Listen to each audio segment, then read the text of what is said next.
Assalamualaikum warahmatullahi wabarakatuh. Kami di sini dari kelompok 13 akan menjelaskan tentang teori pilihan public choice theory yang dikemukakan oleh James Buchanan. Perkenalkan, nama saya Anifia Muhammadul Aida dengan NPM 722112999 dan partner saya Nabila Bintuswati dengan NPM 722113019. Saya Ridha Awalidul Hasanah dengan NPM 722113029. Saya Wahid Fadlillah dengan NPM 722113014. Baik, penjelasan pertama akan disampaikan oleh Nabila. Teori pilihan publik atau public choice theory dikembangkan oleh James Buchanan, merupakan pendekatan dalam ilmu ekonomi dan ilmu politik yang mempelajari proses pengambilan keputusan dalam sektor publik dengan menggunakan prinsip-prinsip ekonomi. Teori ini muncul sebagai kritik terhadap pandangan tradisional yang menganggap pemerintah dan aktor politik selalu bertindak untuk kepentingan umum secara rasional dan juga objektif. Buchanan menekankan bahwa aktor dalam pemerintahan seperti politisi, birokrat, ataupun pilihan memiliki kepentingan pribadi yang mempengaruhi keputusan mereka, sama seperti pelaku ekonomi dalam pasar. Dengan kata lain, keputusan politik tidak semata-mata didorong oleh orientasi pelayanan publik, tetapi juga oleh motivasi pribadi seperti kekuasaan, dukungan politik, anggaran, popularitas, maupun keuntungan strategis lainnya. Dalam perspektif public choice, terdapat tiga prinsip utama. Yang pertama, politisi sebagai individu rasional. Politisi diasumsikan bertindak rasional untuk memaksimalkan kepentingannya, misalnya mendapatkan suara dalam pemilu, mempertahankan kekuasaan, atau membangun citra politik. Yang kedua, birokrat mengejar kepentingan institusional. Birokrat sering berorientasi pada perluasan anggaran, kelembagaan, atau kewenangan yang dianggap dapat meningkatkan posisi dan juga pengaruh mereka dalam sistem pemerintahan. Yang ketiga, pemilih memiliki preferensi dan pertimbangan ekonomi. Pemilih tidak selalu memilih berdasarkan kepentingan publik ideal, tetapi juga atas dasar kepentingan pribadi, seperti harapan mendapatkan subsidi, insentif, atau kebijakan yang menguntungkan kelompoknya. Selanjutnya akan dijelaskan oleh teman saya. Baik, jadi teori ini juga menjelaskan bahwa kegagalan pasar tidak serta-merta dapat diselesaikan oleh pemerintah, karena pemerintah sendiri itu bisa mengalami kegagalan keputusan akibat kepentingan pribadi aktor di dalam organisasi tersebut. Oleh karena itu, Buchanan ini menekankan pentingnya yang pertama, transparansi keputusan, batas kekuasaan pemerintah, akuntabilitas politik, dan institusi yang mendorong perilaku rasional yang tetap dalam koridor kepentingan publik. Public choice theory sendiri memberikan pandangan realistis tentang bagaimana kebijakan publik itu terbentuk, seperti melalui interaksi berbagai pihak dengan kepentingan masing-masing. Dalam konteks ini, kebijakan publik tidak dilihat sebagai hasil ideal dari rasionalitas kolektif, tetapi sebagai produk kompromi, negosiasi, dan koalisasi politik yang seringkali mencerminkan inisiatif pribadi para aktornya. Dengan demikian, teori ini membantu kita memahami bahwa untuk menciptakan kebijakan yang efektif diperlukan desain institusi politik yang mampu menyeimbangkan antara kepentingan individu dan tujuan publik secara menyeluruh. Untuk berikutnya ya, mengenai analisis teori pilihan publik atau public choice theory yang ada pada pembangunan di Indonesia.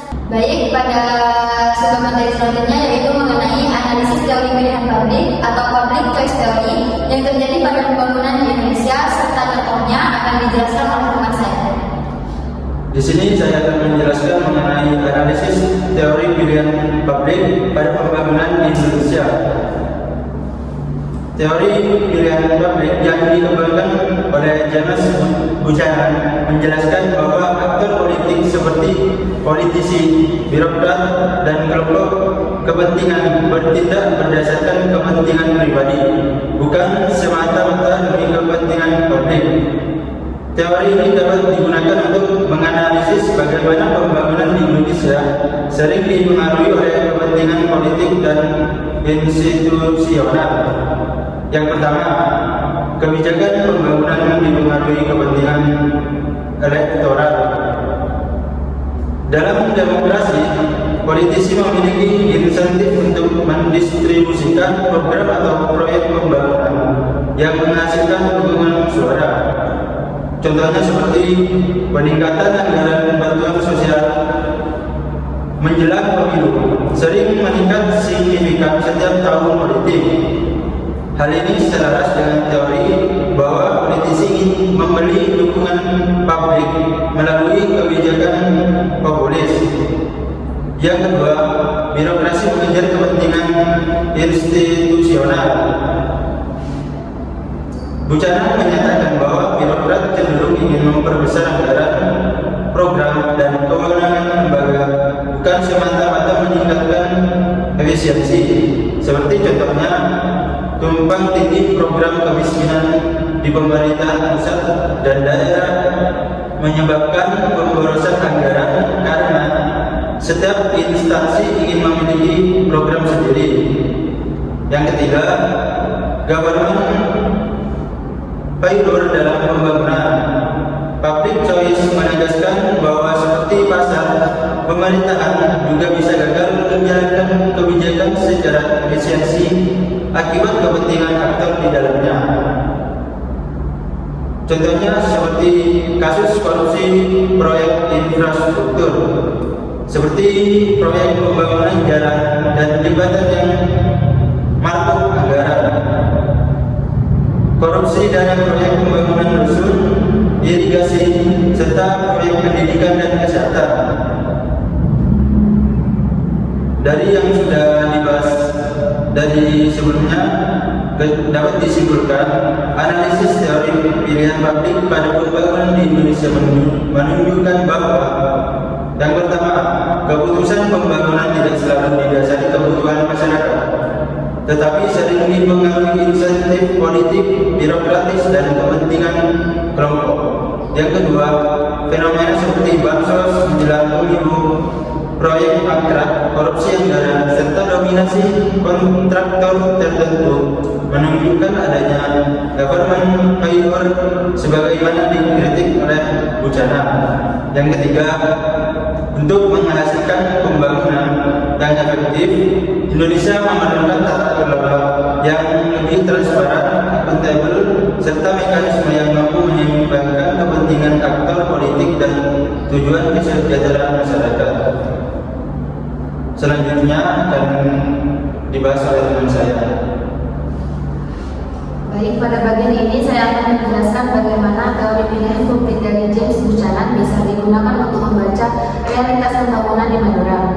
Intinya, teori ini mengatakan bahwa aktor pemerintah baik politisi maupun birokrat tidak selalu mengambil keputusan demi kepentingan publik saja, tetapi juga dipengaruhi kepentingan pribadi, politik, dan atau kelompok tertentu. Yang pertama, pembangunan di Madura sering dipengaruhi kepentingan elektoral. Artinya, keputusan pembangunan kadang diarahkan ke wilayah yang menjadi basis suara politisi, terutama menjelang pemilu. Misalnya, proyek jalan atau ruang publik lebih banyak muncul di daerah yang penduduknya mendukung kandidat tertentu. Bantuan sosial atau program UMKM juga meningkat di tahun politik. Ini sesuai dengan gagasan Buchanan bahwa politisi bertindak seperti pelaku pasar yang ingin memaksimalkan keuntungan politik, terutama dukungan suara. Yang kedua, birokrasi di Madura juga punya kepentingan sendiri, bukan semata-mata efisiensi, tetapi bagaimana anggaran instansi tetap besar, program terus ada, dan posisi mereka tetap kuat. Contohnya, beberapa program desa terus diperbesar meski hasilnya belum maksimal. Selain itu, ukuran kinerja sering hanya dilihat dari penyerapan anggaran, bukan dampaknya. Ini menggambarkan apa yang dikritik oleh teori public choice. Birokrasi ingin memperluas anggaran dan kewenangannya. Yang ketiga, teori ini juga menjelaskan adanya government failure atau kegagalan pemerintah. Di Madura hal ini terlihat dari yang pertama, proyek infrastruktur yang cepat rusak, yang kedua, program yang tidak tepat sasaran, yang ketiga, bahkan kasus korupsi di tingkat kabupaten maupun desa. Kegagalan ini bukan karena kurang anggaran, tetapi karena keputusan pembangunan dipengaruhi kepentingan politik internal, bukan kebutuhan masyarakat. Yang keempat, pembangunan juga dipengaruhi kelompok kepentingan seperti kontraktor lokal, elit partai, tokoh masyarakat, atau jaringan pendukung kandidat. Seringkali proyek hanya dimenangkan oleh kelompok tertentu yang dekat dengan pemerintah, atau pembangunan ekonomi lebih menguntungkan pemain besar, misalnya perdagangan garam atau hasil laut, bukan petani dan nelayan kecil. Ini sejalan dengan teori pilihan publik bahwa kebijakan publik sering merupakan hasil kompromi kepentingan kelompok, bukan kebutuhan umum. Melihat kondisi ini, teori pilihan publik memberi gambaran bahwa pembangunan bisa berjalan lebih efektif kalau pemerintah lebih transparan soal anggaran dan proyek, lembaga pengawasan diperkuat, penilaian kinerja harus berdasarkan hasil bukan besar anggaran.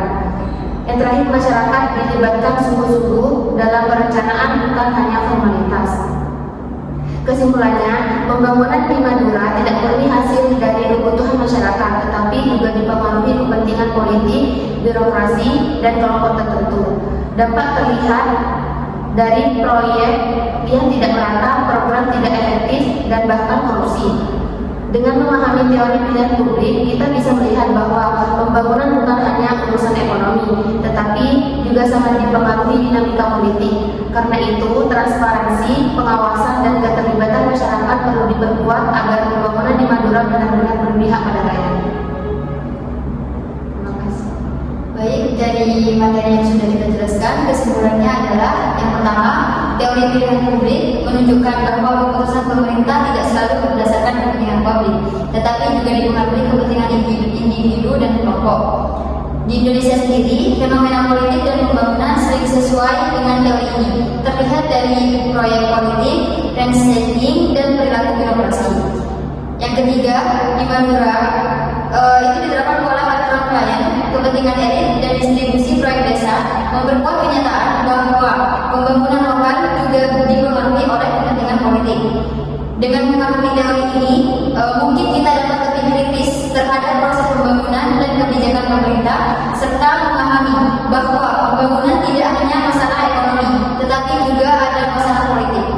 Mungkin cukup itu yang dapat kami sampaikan. Kurang lebihnya kami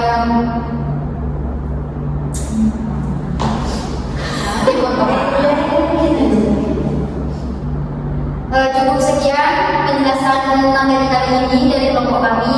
Kurang lebihnya saya mohon maaf.